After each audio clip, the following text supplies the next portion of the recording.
చేయడానికి ప్రభు సహాయం చేశారు. నేటి దినాన ఒక ప్రాముఖ్యమైన సంగతిని మనం ధ్యానం చేయబోతున్నాం. సమయంలో లేఖనాల నుంచి యోహాను సువార్త మొదటి అధ్యాయము, యోహాను సువార్త మొదటి అధ్యాయము 46వ వచనాన్ని చదువుతూ ఉన్నాను, గమనించండి. అందుకు నతనయేలు, నజరేతులో నుండి మంచిదేదైనా రాగలదా అని అతనిని అడగగా, వచ్చి చూడమని ఫిలిప్పు అతనితో అనెను. మమ్మల్ని అతి మిక్కిలిగా ప్రేమించిన మా ప్రియ పరలోకపు తండ్రి, ఈ ఉదయకాల సమయంలో మరొకసారి మీ పాద సన్నిధి చేరటానికి నాయన మీరు చూపిన కృపను బట్టి స్తోత్రాలు. గడిచిన కాలమంతా మీ రెక్కల నీడలో భద్రపరిచారు, క్షేమాన్ని సమృద్ధిని మా అందరికీ అందించారు. స్తోత్రాలు. ఈ రీతిగా ప్రభావ మీ సన్నిధిలో మేము నిలబడటానికి నాయన సహాయం చేశారు. మీరు ఏర్పాటు చేసిన ఈ వాక్య భాగాన్ని బట్టి స్తుతిస్తున్నాం. ఈ వాక్యాన్ని విరిచి మా కొరకు వడ్డించండి. వినగలిగిన చెవిని, గ్రహించే హృదయాన్ని మా అందరికీ ఇవ్వండి ప్రభావ. నిలబడుతున్న నన్ను మరుగు చేయండి, మీ ఆత్మచేత నింపి వాడుకోమని బతిమాలుకుంటున్నాం. మా సమయాన్ని దీవెనకరంగా మార్చండి. మీకే మహిమలు ఆరోపిస్తూ యేసయ్య పరిశుద్ధ నామంలో అడిగి వేడుకుంటున్నాము పరమ తండ్రి, ఆమేన్. దేవునికి స్తోత్రం, హల్లెలూయా. ప్రాముఖ్యంగా మనం ఇప్పుడు చదువుకున్న వాక్య భాగము యోహాను సువార్త మొదటి అధ్యాయము 46వ వచనంలో ఉన్నాం. అందుకు నతనయేలు, నజరేతులో నుండి మంచిదేదైనా రాగలదా అని అతనిని అడగగా, వచ్చి చూడమని ఫిలిప్పు అతనితో అనెను. హల్లెలూయా. గమనించండి ప్రియ సహోదరి సహోదరులారా, యేసుక్రీస్తు ప్రభు వారి పుట్టుకలో యూదయ దేశము, అలాగే బెత్లెహేము, గలిలయ, నజరేతు, ఐగుప్తు, యెరూషలేము, ఇటువంటి ప్రాంతాలు తరచూ మనం చదువుతూ ఉంటాం. ఈ ప్రాంతాల గురించి మనం తెలుసుకుంటూ ఉంటాం.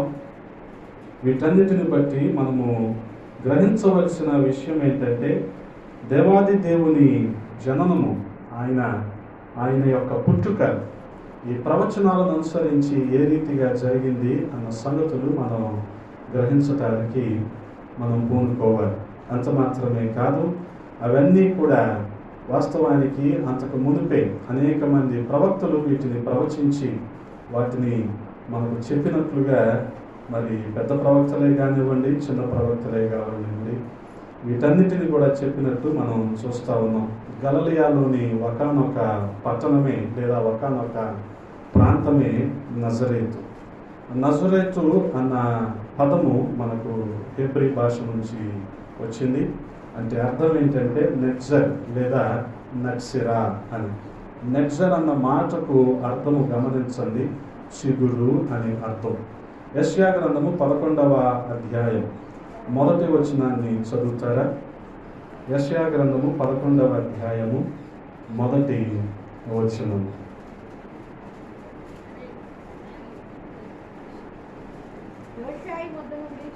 యెషయి మొద్దు నుండి చిగురు పుట్టును. గమనించండి, యెషయి మొద్దు నుండి చిగురు పుట్టును. వాస్తవానికి యెషయి కుమారుడైన దావీదు ఇశ్రాయేలు ప్రజలందరి మీద రాజుగా ఉన్నాడు. ఆ తర్వాత కాలంలో సొలొమోను మహారాజు రాజుగా ఉన్నాడు. ఆ తర్వాత కొంతకాలానికి దావీదు సంతానము ఎవరు కూడా రాజులుగా లేరు. గమనించండి. అంటే యెషయి కుటుంబం ఏమైపోయింది? యెషయి వంశవృక్షం కాస్త ఏమైపోయింది? మోడు బారిపోయింది. అందుకని యేసుక్రీస్తు ప్రభు వారి పుట్టుక ఏ రీతిగా ఉంది? ఆ మోడు బారిపోయిన కుటుంబంలోనే యేసుక్రీస్తు ప్రభు వారు చిగురుగా ఆయన పుట్టాడు. హల్లెలూయా. గమనించండి. అంటే చెట్టును నరికేశారు, అది మొద్దుగా మిగిలిపోయింది. కొంతకాలానికి మొద్దు మీద ఏమైనా పిలకలు వచ్చినాయి అనుకోండి, దాన్ని ఏమంటాం మనం? చిగురే కదా అనేది.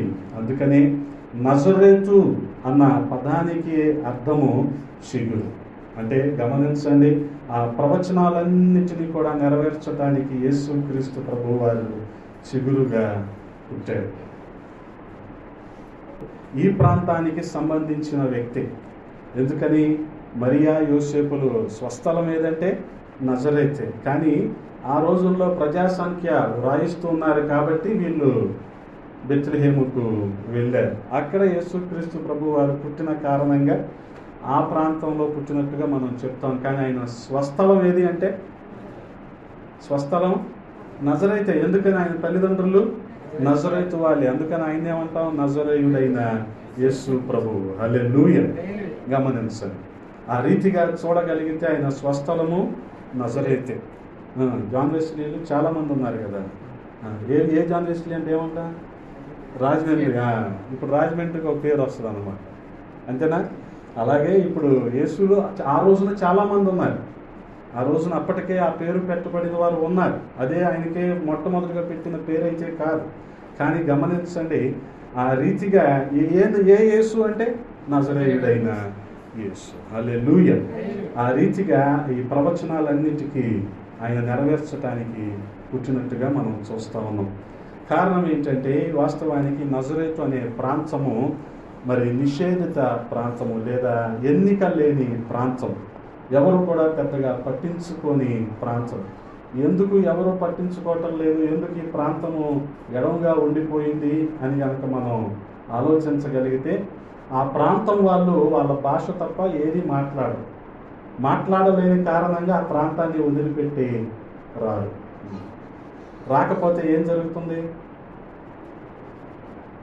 ఏమైనా సాంస్కృతికంగా అభివృద్ధి పొందుతారా? అభివృద్ధి చెందరు. అక్కడే మిగిలిపోతారు. అందుకని మనోళ్ళు కూడా కాస్త చెక్ పోస్ట్ దాటి అవతలకి వెళ్ళాలి. దాటి వెళ్ళలేదనుకో అలాగే ఉండిపోతారు. అవునా? కానీ ఈ ప్రాంతం వాళ్ళు వెళ్ళలేదు. వాళ్ళ ప్రాంతాన్ని విడిచిపెట్టి వెళ్ళలేదు. వాస్తవానికి వీళ్ళు ఎక్కడికి వచ్చి ఎందుకు స్థిరపడ్డారు అన్న సంగతి మనం చూడగలిగితే, యేసుక్రీస్తు ప్రభు వారు పుట్టక మునిపే దాదాపుగా 550 సంవత్సరాల క్రితమే ఈ చెరపట్టబడిన యూదులు, బబులోనికి వెళ్ళిపోయిన యూదులందరూ కూడా కోరేషు కాలంలో విడిపించబడ్డారు. ఈ విడిపించబడిన వాళ్ళు వచ్చి ఎక్కడ ఉండాలి? ఇప్పుడు ఈ ప్రాంతంలో ఉన్నారు. ఉద్దేశపూర్వకంగా కాదు, కానీ ఈ ప్రాంతంలో ఉన్నారు. మరొక సంగతి ఏంటంటే, వీళ్ళు ఈ ప్రాంతాన్ని విడిచిపెట్టని కారణము, బలమైన కారణం ఏంటంటే, ఈ ప్రాంతాన్ని వీళ్ళు విడిచిపెట్టని కారణం హేరోదుకి కొంత ఏమంటారు, ఒక అభద్రత భావం ఉందన్నమాట. మోడీ తర్వాత ఎవరు పిఎం అవ్వాలి? అమిత్ షా వాళ్ళ. మోడీకి పిల్లలు లేరులేండి. మోడీకి పిల్లలు ఉంటే మోడీ పిల్లలు ఇవ్వాలి కదా. మోడీ పిల్లలు ఇవ్వాలా కదా. మరి ఇప్పుడు కేసీఆర్ తర్వాత ఎవరు అవ్వాలి సీఎం? వాస్తవానికి గెలవలేదు, కానీ గెలిస్తే కేటీఆర్ అయ్యేవాడు కదా. అంటే ఏ రోజుకి కూడా అదే ఆశ ఉంది. ఏ రోజు తర్వాత ఏ రోజు కుమారుడే రాజు అవ్వాలని. కానీ ఇప్పుడు ఈ బబులోను బానిసత్వం నుంచి బయటకు వచ్చిన వాళ్ళు వీళ్ళందరూ ఎవరు? దావీదు సంతానమేగా యూదులంటే. అంటే వీళ్ళు ఏమైనా రాజ్యాన్ని ఆక్రమించుకుంటారేమో అన్న అభద్రతా భావం అయితే ఏ రోజుకి ఉండిపోయింది. ఈ అభద్రతా భావం కారణంగానే యూదులకు రాజుగా పుట్టాడంట. ఆ నక్షత్రాన్ని చూసి మేము వచ్చామని జ్ఞానులు ప్రకటిస్తే నేనేమన్నాడు? నేనుండగా వేరొక రాజేంటి అనుకున్నాడు. అంటే ఉంటుందిగా మనిషికి ఆశ. ఈ ఆశ ప్రకారం ఇతను అవ్వాలనుకున్నాడు. అందుకని వీళ్ళని ఈ ప్రాంతము విడిచిపెట్టి బయటికి పోనివ్వలేదు. వీళ్ళు కూడా బయటికి వెళ్ళలేదు. అందుకని వెనకబడి ఉండిపోయారు. కొన్ని గ్రామీణ ప్రాంతాలు కూడా ఆ ప్రాంతం విడిచిపెట్టి ఆ మనుషులు బయటికి రారనుకోండి, వాళ్ళలో ఎదుగుదల ఉండదు. అయినా ఇక్కడే ఎంతసేపు ఏ విజయవాడలో చదువుకో అంటే విజయవాడలోని ఉద్యోగాలు రావు కదా. ఇంకా ఉన్నతమైన ఉద్యోగాలు ఎక్కడికి వస్తే అక్కడికి వెళ్ళాలి కదా. ఎంతసేపు చైనాలోనే చదువుకుంటారా? చైతన్యాలు, నారాయణలో. అంతకుమించి చాలా ఉన్నాయి. వాటికి వెళ్ళాం మనం. ఎందుకని? అక్కడ కాంపిటీషన్ ఉంటుందని అక్కడికి వెళ్ళాలి. ఇక్కడైతే మనం రీల్స్ చేసుకోవచ్చు, లాస్ట్ బెంచ్లో కూర్చొని షార్ట్స్ చేసుకోవచ్చు, ఏమైనా చేసుకోవచ్చు. ఇక్కడ ఎందుకని? అవి చైనా కాలేజీలు కాబట్టి. అందుకని గమనించండి, ఈ ప్రాంతాన్ని వీళ్ళు ఈ యూదులు అంటే ఈ జనాంగం అంతా కూడా విడిచిపెట్టి వెళ్ళలేదు కాబట్టి ఈ ప్రాంతము వెనకబడిపోయిన ప్రాంతము. అందుకని వీళ్ళ నుంచి ఏది మంచి ఆశించలేము అంటున్నాడు. ఇక్కడ ఫిలిప్పుకి నతనయేలుకి మధ్య సంభాషణ జరుగుతూ ఉంది. అసలు నజరేతులో నుంచి మంచిదేమైనా వస్తుందా అంటే వచ్చి చూడు అంటున్నాడు. గమనించండి. అంటే వారిద్దరి మధ్య జరుగుతున్న సంభాషణ. వాస్తవానికి మనం గమనించగలిగితే ఇటువంటి అల్పమైన, స్వల్పమైన, నిష్ప్రయోజనమైన గ్రామాన్ని గురించి మనం ఈ రోజున మాట్లాడుకోవడానికి కలిగిన కారణం ఏంటంటే యేసుక్రీస్తు ప్రభువారు ఆ ప్రాంతము నివాసి కనుక. ఆయన 12 సంవత్సరాలు మొదలుకొని 30 సంవత్సరాల వరకు ఎక్కడున్నాడో ఎవరికి తెలియదు. కానీ పండితులు చెప్పేది ఏంటంటే ఆయన ఈ నజరేతులోనే ఉన్నాడు అని. హల్లెలూయా. కాబట్టి గమనించగలిగితే ప్రియ సహోదరి సహోదరులారా, ఇక్కడ నజరేతును గురించిన విషయాలను మనం ధ్యానం చేస్తూ ఉన్నాం. ప్రవక్తలు ముందుగానే ప్రవచించారు. మత్తయి సువార్త 2వ అధ్యాయము 23వ వచనాన్ని చదువుదామా? 2వ అధ్యాయము 23వ వచనం.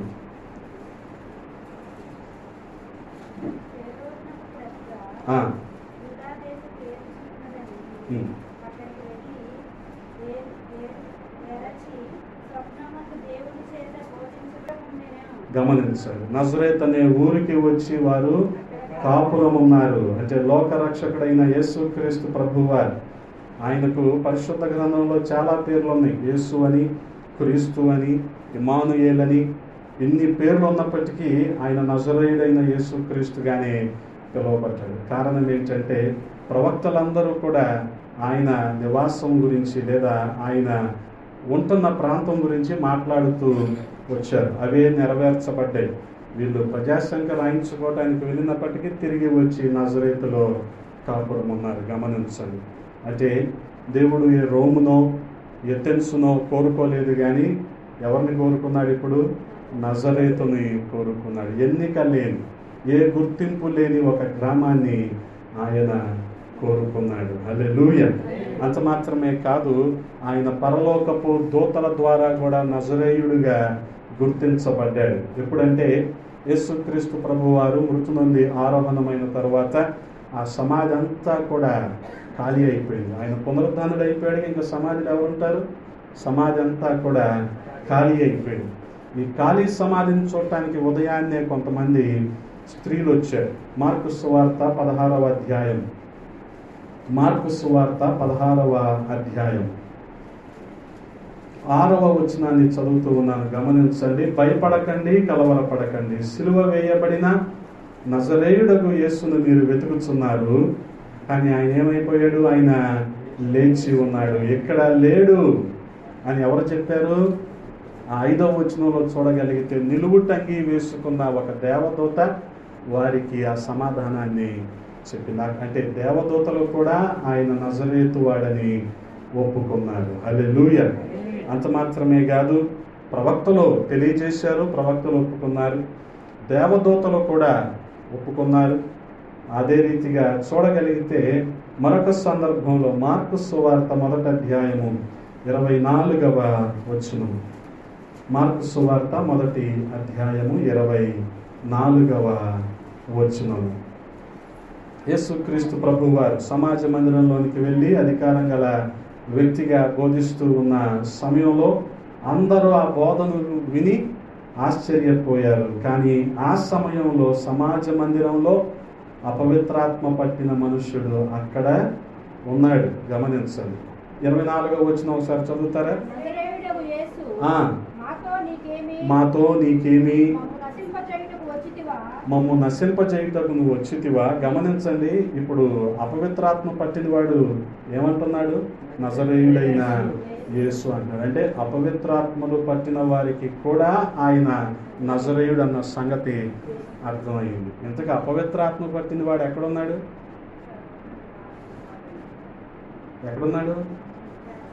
సమాధుల్లో లేడాడు, సమాజ మందిరంలో ఉన్నాడు. గమనించాలి. వాడికి కూడా అర్థమైపోయింది. ఇంతకు వాడికి అక్కడేం పని? ఆలోచించండి. యేసయ్య తన సువార్త పనిలో ఆయన ఉన్నాడు.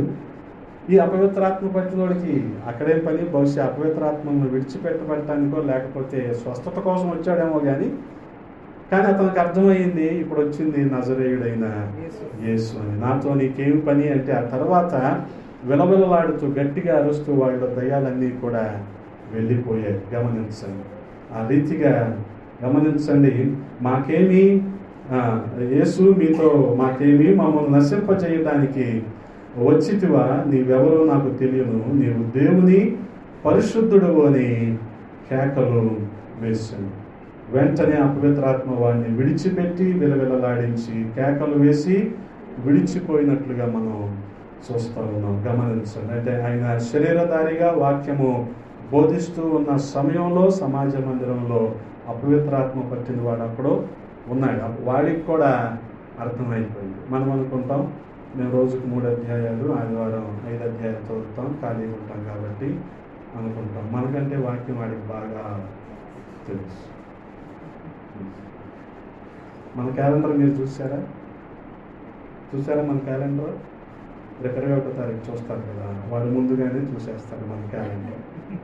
వాడికి మనకంటే బాగా తెలుసు, వాడు మనకంటే తెలివైనవాడు. చాలా స్పీడ్గా ఉంటాడు, వాడు అడ్వాన్స్డ్గా ఉంటాడు. అందుకని మిగతా వాళ్ళు ఎవరికి అర్థం కాలే. ఏంటైనా బోధ, ఈ బోధను చూసి వీళ్ళు ఆశ్చర్యపోతున్నారు, కానీ అసలు విషయం ఎవరికి అర్థమైంది? వాడికి అర్థమైంది. అందుకని జాగ్రత్తగా ఉండండి వాడితో. వాడికి అన్నీ తెలుసు.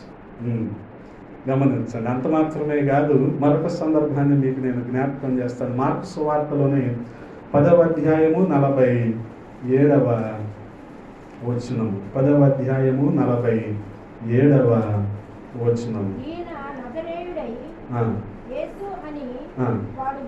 విని ఎవరు అయినా ఇంతకీ అంటే తీమయి కుమారుడైన భర్తమయ్యి పుట్టుక నుంచి గుడ్డి భిక్షకుడిగా ఉన్నాడు.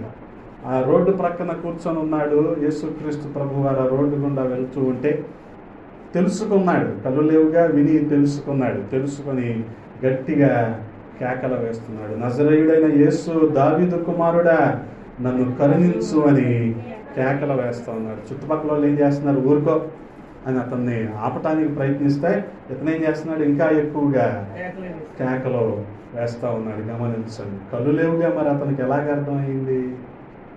ఆయన వస్తున్నాడని తెలుసు, సరే, ఆయన అసలు నామం ఆయన ఇతనికి ఎలాగ అర్థమైంది? గమనించండి. దేవుడు సర్వాంతర్యామి, సర్వజ్ఞాని. ఆ రీతిగా ఈ సందర్భంలో ఈ భర్తమయిని స్వస్థపరచటానికి దేవుడు తన మనోనేత్రాలను తెరిచాడు. భర్తమయ్య యొక్క మనోనేత్రాలు, బాహ్య సంబంధమైన నేత్రాలు ఇంకా మూసుకుపోయే ఉన్నాయి, కానీ తన మనోనేత్రాల ద్వారా చూశాడు భర్తమయ్యి. ఎవరని? ఆయన నజరేయుడైన యేసు అని, దావీదు కుమారుడని. హల్లెలూయా. అందుకని మొట్టమొదటి అధ్యాయము 1వ వచనం మత్తయి సువార్తలో రాయబడిన మాట ఏంటంటే, అబ్రహాము కుమారుడైన, దావీదు కుమారుడైన యేసుక్రీస్తు ప్రభు వారి వంశావళి అని రాయబడింది. అంటే ఇప్పుడు ఆయన ఎవరో? దావీదు కుమారుడు. ఎలాగ నజరేయుడిగా మారాడు? వాస్తవానికి భౌతికంగా నజరేతు ప్రాంతంలో నివసించాడు కాబట్టి నజరేయుడిగా మారాడు. ఇంతకీ నజరేత్ అంటే ఏమని చెప్పాను మీకు? చిగురు అని చెప్పాడు. చిగురు. అక్కడ అయిపోయింది దావీదు రాజ్యం అనుకున్నారు, కానీ ఆ దావీదు సంతానంగా యేసుక్రీస్తు ప్రభువారు పుట్టారు. హల్లెలూయా, హల్లెలూయా. దావీదుకు కూడా చాలా భయాలు ఉండిపోయినాయి. ఏంటి నా పరిస్థితి? చిన్న వయసులో ఏదో అభిషేకించారు, బాగానే ఉంది. ఇటు చూస్తేనేమో సౌలు తరుముతూ ఉన్నాడు. అది కొంతకాలానికి పూర్తి అయితే తర్వాత పిల్లలు వ్యతిరేకులుగా మారిపోయారు. ఇంతకీ దావీదు కూడా అనుకుంటున్నాడు, ఏదో ఒక సందర్భంలో నా వంశం అయితే ఇక్కడతో ఆగిపోతుంది కదా. అంటే దావీదుకి దేవుడు ఎలాగ అభయం ఇచ్చాడో గమనించండి. దావీదు ఎందుకయ్యా నీకు భయం? ఎందుకని? దేవుడే దావీదుకి కుమారుడిగా, సంతానంగా పుట్టబోతున్నాడు. ఆ విషయం దేవునికి తెలుసు. హల్లెలూయా. గమనించండి. ఆ రీతిగా ఇక్కడ ఈ గుడ్డి భిక్షకుడు ఏమంటున్నాడు? భర్తమయ్యి, నజరేయుడైన యేసు దావీదు కుమారుడా అని పిలుస్తూ ఉన్నాడు. హల్లెలూయా, హల్లెలూయా. అందుకని చూడగలిగితే ఇక్కడ యోహాను సువార్త 1వ అధ్యాయం 26వ వచనంలో, క్షమించండి 46వ వచనంలో మనం చదువుకున్నాం కదా. నతనీయేలు అంటున్నాడు, నజరేతులో నుండి మంచిదేదైనా రాగలదా అంటున్నాడు. అంటే వాస్తవానికి అక్కడ నుంచి ఏవి మంచి రావు అని అర్థం. ఇప్పుడు చైనా ఐటమ్స్ అంటారా? చైతన్య నారాయణ కాదు, చైనా ఐటమ్స్ అంటే బయట ఎలక్ట్రికల్ ఐటమ్స్ ఉంటాయి కదా, వీటికి షాపు బయటికి రాగానే అతను ఎవరో మనం ఎవరో దానికి గ్యారంటీ ఉంటుందా? అంటే ఇప్పుడు చైనా నుంచి ఏమొస్తాయి? మంచి వస్తువులు వస్తాయా? కాదు కదా, ఇలాంటి నాసి రకం వస్తువులే వస్తాయి. ఈ అభిప్రాయం మనందరికీ ఉంటుందా? మనందరికీ ఉంది కదా. అలాగే ఆ రోజుల్లో ఒక అభిప్రాయం ఉంది, అసలు నజరేతులో నుంచి మంచిది ఏది కూడా రాదు అని. ఎందుకని? వాళ్ళు ఎవరితో కూడా కలవరు, వాళ్ళ భాష వాళ్ళదే, వాళ్ళ ఒక చీకటి ఖండంగా లేకపోతే చీకటి ప్రాంతంగా అక్కడే మగ్గిపోయారు, ఆ రీతిగా ఉండిపోయారు. అందుకని నజరేతులో నుంచి మంచిది ఏదైనా వస్తుందా అంటే ఏమంటున్నాడు అక్కడ? వచ్చి చూడు అంటున్నాడు. హల్లెలూయా. ఇంతగా నజరేతులో నుంచి వచ్చిన మంచి ఏంటి అంటే యేసుక్రీస్తు ప్రభువారు. ఆయన తప్ప మంచిది ఏముంది? అందుకని ఆయన పుట్టుకను గురించి దేవదూతలు ప్రకటిస్తూ ఇదిగో సంతోషకరమైన సువార్త, మంచి వార్త, ఆయనను గురించిన విషయమే మంచి వార్త. గమనించండి, మనుషులకి మంచి వార్తలు అవసరం లేదు ఈ రోజున. అందుకనే మంచి వార్తను ఆపేయటానికి ప్రయత్నిస్తారు, సువార్తకు ఆటంకాలు కలిగించడానికి ప్రయత్నిస్తూ ఉంటారు. ప్రపంచవ్యాప్తంగా జరుగుతున్నదే ఇది. ఈరోజు మనకేం కొత్తగా, కానీ గమనించండి, ఈ లోక సంబంధమైనవి, మనిషిని ఉద్రేకపరిచేవి, మనిషిని ఉప్పొంగ చేసే విషయాలైతే కావాలి, కానీ మనిషికి సువార్త అవసరమా? అవసరమే, కానీ మనిషి దాన్ని పట్టించుకోవటం గమనించాలి. అందుకని నజరేతులో నుంచి వచ్చిన మంచి ఏంటంటే యేసుక్రీస్తు ప్రభువారు. ఆఖరికి ఆయన శిలువ మీద కూడా నజరేయుడిగానే పిలువబడ్డాడు. శిలువ మీద ఏమని పై విలాసం రాశారు? యోహాను సువార్త 19వ అధ్యాయము 19వ వచనం.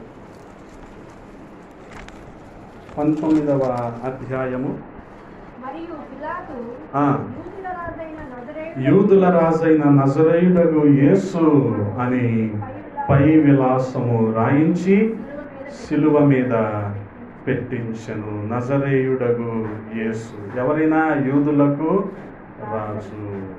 ఈసస్ నాజరేనస్ రెక్స్ ఇయోడమ్ అంటే INRI అని రాయబడి ఉంటుంది శిలువ మీద. అంటే అర్థం అది ఎవరు? నజరేయుడైన యేసు, యూదులకు రాజు అని.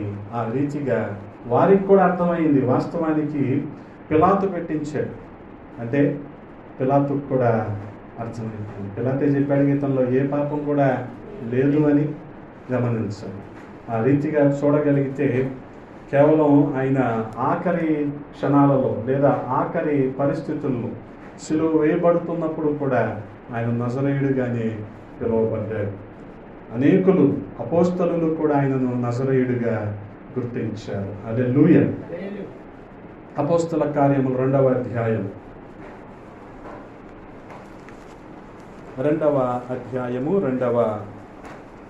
అధ్యాయం 22వ వచనాన్ని చదువుతూ ఉన్నాను. గమనించండి. ఇశ్రాయేలు వారలారా, ఈ మాటలు వినుడి.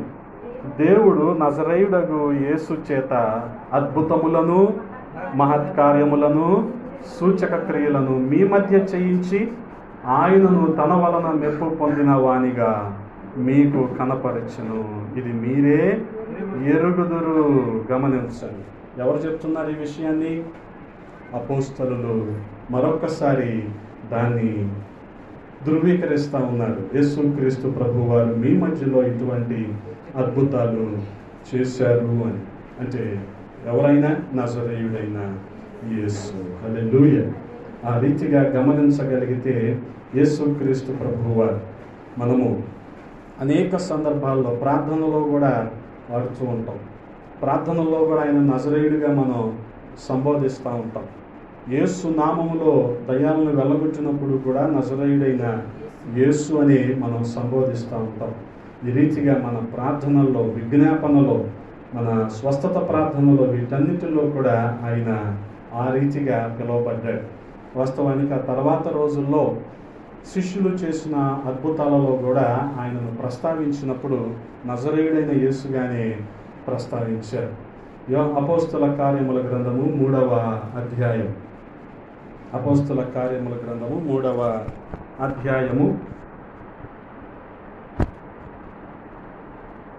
6వ వచనాన్ని చదువుతూ ఉన్నాను, గమనించండి.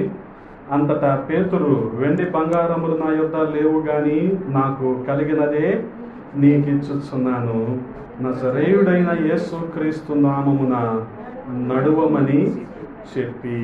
గమనించండి, ఇక్కడ పేతురు యోహానులు ఇంచుమించు పగలు 3 గంటల సమయంలో వాళ్ళు దేవాలయానికి వెళ్తూ ఉన్నప్పుడు ఈ కుంటివాడైన ఈ భిక్షకుడు కనబడతాడు.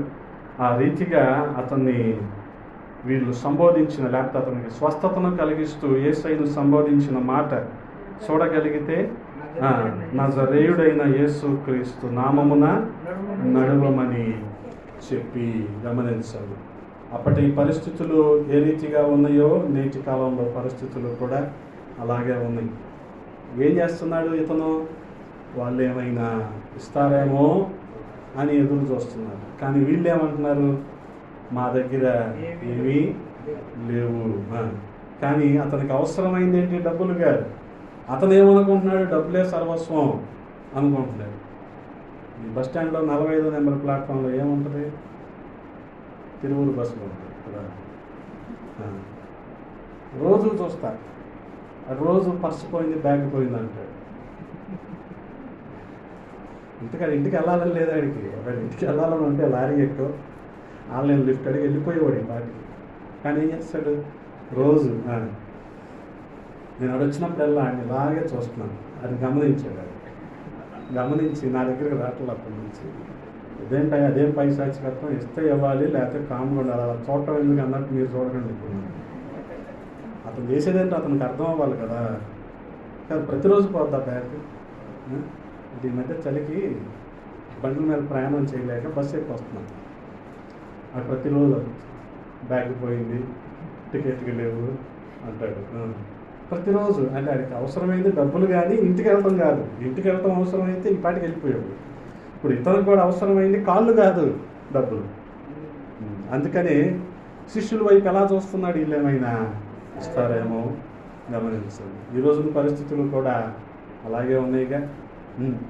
దేవుని దగ్గరికి వచ్చేది ఎందుకంటే వీళ్ళకేదో కావాలి, దానికోసం వస్తారు. కానీ దేవుడు ఏమి ఇవ్వబోతున్నాడో దాని మీద దృష్టి ఉండదు. ఇప్పుడు శిష్యులు ఏమి ఇవ్వబోతున్నారు? ఇతనికి ఒక కొత్త జీవితాన్ని ఇవ్వబోతూ ఉన్నారు. సో అప్పుడు వరకు వికలాంగుడు ఉండిపోయాడు, ఇప్పుడు అసలు లేచి నడవటం అంటే అతనికి కొత్త జీవితమేగా. ఇది కోరుకోవటం లేదు. అతను రోజుల్లో మనుషులు కూడా ఇవి కోరుకోవటం లేదు. వీళ్ళకేదో కావాలి, వీళ్ళకేదో గుర్తింపు ఇవి కావాలి. దేవుడు అవసరం. దేవుడు ఏమి ఇవ్వాలనుకుంటున్నాడు? మనకి నిత్య జీవాన్ని ఇవ్వాలనుకుంటున్నాడు. హల్లెలూయా, హల్లెలూయా. ఆ రీతిగా ఆ సందర్భంలో కూడా శిష్యులు అన్న మాట ఏంటి? నజరేయుడైన యేసు క్రీస్తు నామమున నడవమన్నారు. హల్లెలూయా.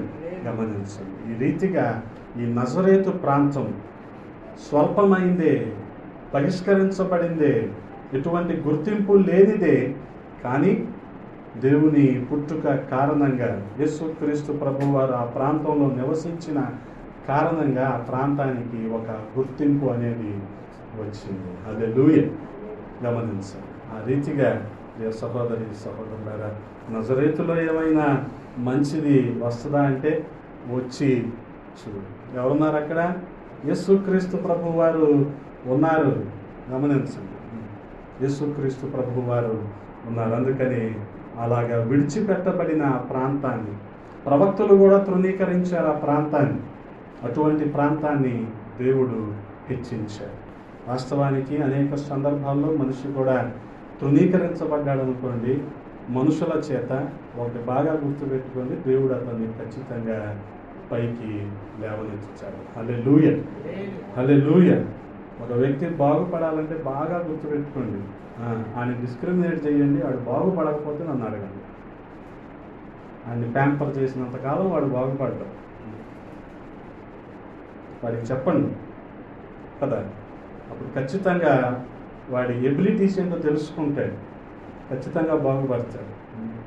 అందుకని ఈ ప్రస్తుత పరిస్థితుల్లో ఈ లావిష్ ఎడ్యుకేషన్ సిస్టంలో చదువుకున్నవాడు ఎవరు బాగుపడినట్టు నేను చూడలే కదా. కానీ మనం ఏంటంటే ఎలాగైనా సరే వీళ్ళని సెటిల్ చేయాలనే ఉద్దేశంతో అదే కాంపిటీషన్లో చదువుకోండి అని చెప్తామా? నువ్వు చదువుకోకపోయినా పర్లేదు, నెల్లూరు నారాయణ మెడికల్ కాలేజ్లో నీకు 1/2 కోటి కట్టైనా నేను డాక్టర్ చదివిస్తాను అంటే ఏంటి అర్థం? నువ్వు ఎంసెట్ నీకు రాయకపోయినా పర్వాలేదని చిన్నప్పటి నుంచే చెప్తున్నావు నువ్వు కదా. ఇది after all Narayana medical college గురించి 50 లక్షలు. ఇక పెద్ద పెద్ద ఉంటాయి చూడండి, క్రిస్టియన్ మెడికల్ కాలేజ్ వెల్లూరు, లేకపోతే గుంటూరు మెడికల్ కాలేజ్ లాంటివి, వాటిలో ₹1 కోటి కడతారు. డాక్టర్ల పిల్లలు అయితే కడతారండి. ఎందుకు కడతారు? వాళ్ళ చేత ఇంకో క్లినిక్ పెట్టిస్తారు కాబట్టి. మరి అదంతా ఇన్వెస్ట్మెంటే అవ్వాలి కదా.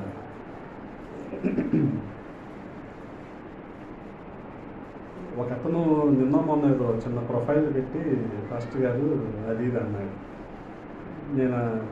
నాకు అంత ఇంట్రెస్ట్ లేదండి అన్నాను నేను. ఏంటంటే వాళ్ళ పని లేదు, వాళ్ళు చూసుకుంటారు కానీ నా పని సువార్త చెప్తున్నాయి కానీ పెళ్లి సంబంధాలు చూడటం కాదు.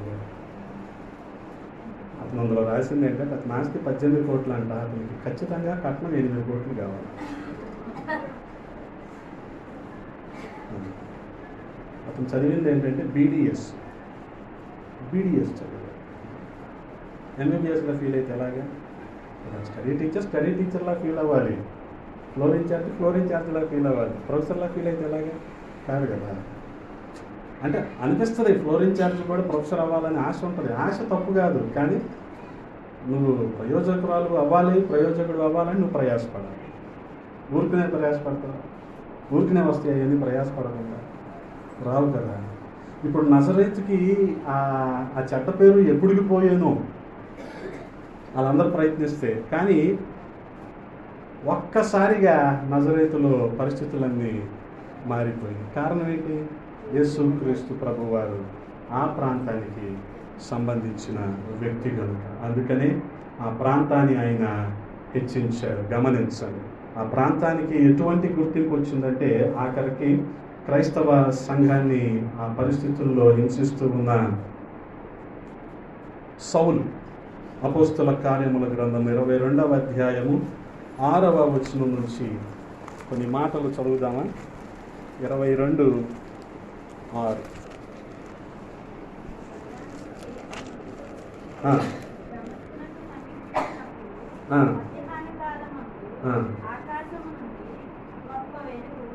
అకస్మాత్తుగా నా చుట్టూ ఎవరు చెప్తున్నారు ఈ మాటలన్నీ? పౌలు భక్తుడు చెప్తా ఉన్నాడు. నేను నేల మీద పడి సౌలా సౌలా నీవెందుకు నన్ను హింసించుచున్నావని నాతో ఒక స్వరము పలుకుట వింటిని. అందుకు నేను ప్రభువా అడిగినప్పుడు ఆయన ఏమంటున్నాడు? నీవు హింసించుచున్న నజరేయుడనగు యేసును. గమనించండి, ఆ సమయంలో కూడా అందరినీ కూడా హింసిస్తూ క్రైస్తవ సంఘాన్ని హింసలు పాలు చేస్తున్న సౌలుకు దేవుడు దర్శన రీతిగా ప్రత్యక్షమైనప్పుడు ఏమని పరిచయం చేసుకున్నాడు?